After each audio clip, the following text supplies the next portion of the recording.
So today I'm going to talk a little bit about high vibrations versus low vibrations. I've been asked about this a few times, so I thought I'd make a blog to go into depth a little bit deeper, and hopefully I explain it in an easy to understand way.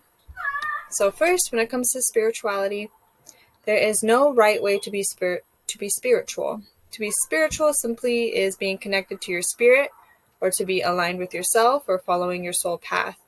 And this can look different for everybody.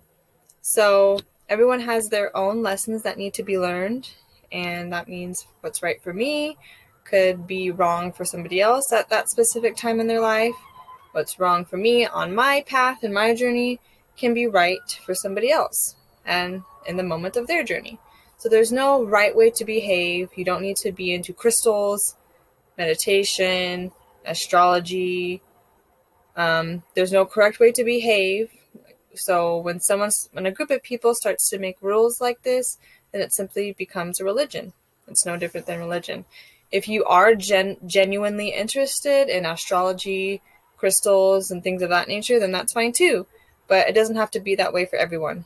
Okay?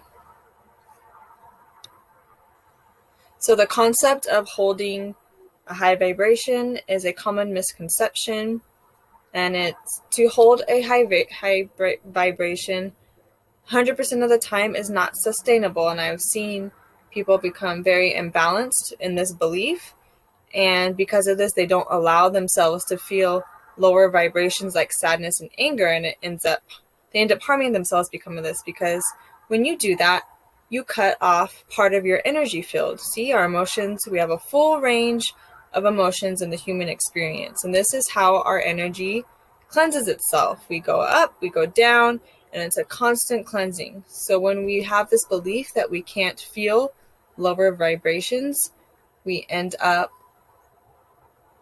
causing imbalances within ourselves, imbalances within our psyche and our mental health, emotional health, because we need to feel things in order to clear them, in order to cleanse ourselves. It needs to move. Energy needs to move, right? Emotions are energy in motion. So we constantly need to be flowing through these things. We feel it and we release it.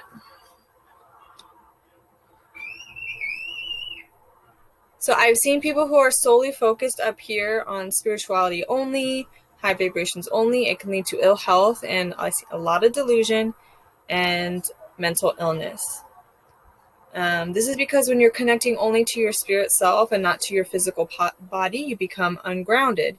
You start to lose sight of actual reality. So you can think of, your vibrations as a scale. Here's the ground. Here is the highest part of the scale, which we can call air.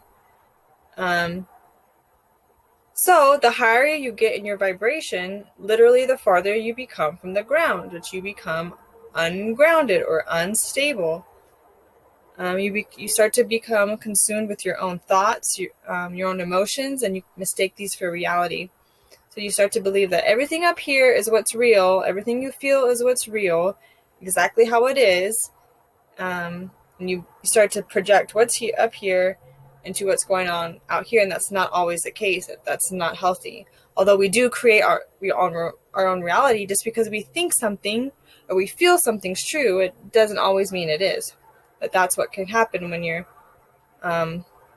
solely focused on going up and up and up. You become disconnected from the real truth, the real reality going on. So your energy should be equally in your body, not solely floating around in hyperspace, right? I've also seen a lot of people go into paranoia and fear because of this.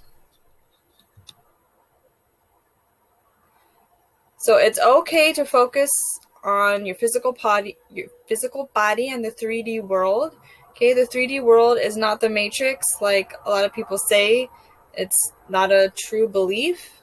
You do not need to ascend the 3D earth, the 3D world. And I've made another blog going into more depth about that.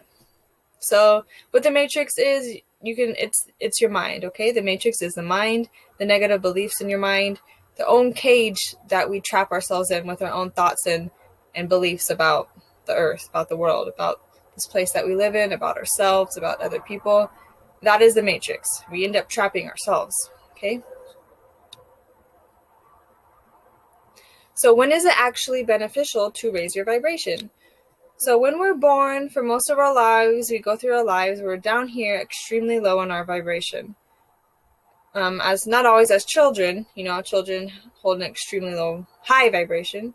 But then reality kicks in, we become low, we become disconnected, depressed, unaligned with ourselves for various reasons, and we just coast through life way down here. And then for a lot of us, we go through a spiritual awakening. We start to become more connected to our spirit, our true authentic selves, and our vibration starts to rise and it feels good. And then we have this belief that we need to become the highest vibration possible. But it's no different than a drug, going around chasing this high. At some point, you're going to have to fall. And the goal is to not be the highest, but to just come up to our baseline, go from extremely low to find our neutral point of balance, okay?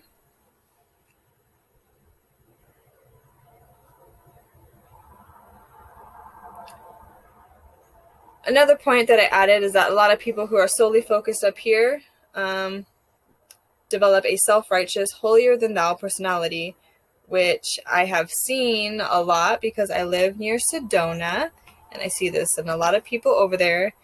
It's okay if you're genuinely into things like crystals and that things of that nature, but it can become a facade, and it can become, a lot of people develop a hyper ego and this self-righteous attitude. So yeah, Sedona and false light, I will go into detail more about that in another blog. But like all things, we need to find balance. So we need to find our midpoint, and then from there, it's healthy to fluctuate up and down with our own cycles, with our own emotions.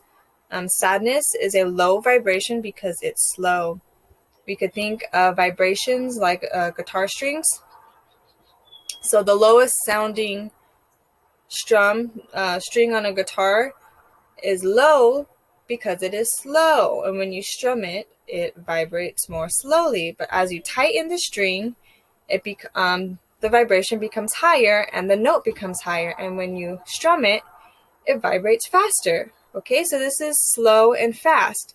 It's important not to think of vibrations as negative and positive or bad and good, just slow and faster. So slow vibrations like sadness will slow our body down, our mind slows down, we move more slowly, and this is necessary protection mechanism for us to rest and to heal and to process whatever we're going through.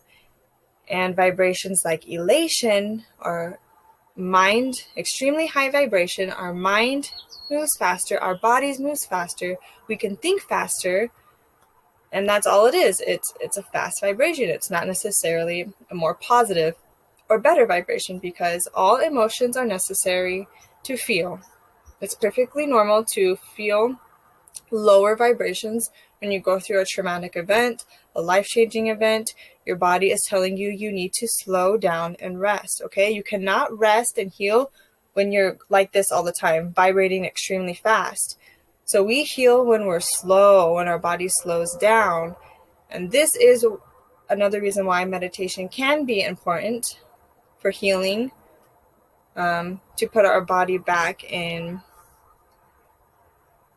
rest state, healing state, parasympathetic nervous system activation. You need to be slow. Your mind needs to be slow, okay? So we can't be chasing these highs all the time. It's like a drug, and it's not healthy.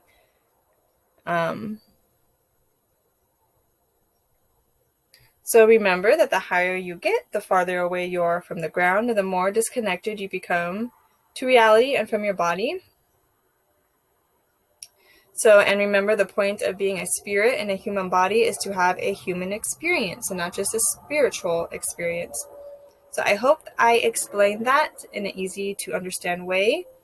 I probably missed a few points, so you can always go back to my blog and browse through that. And thanks for watching, and see you next time.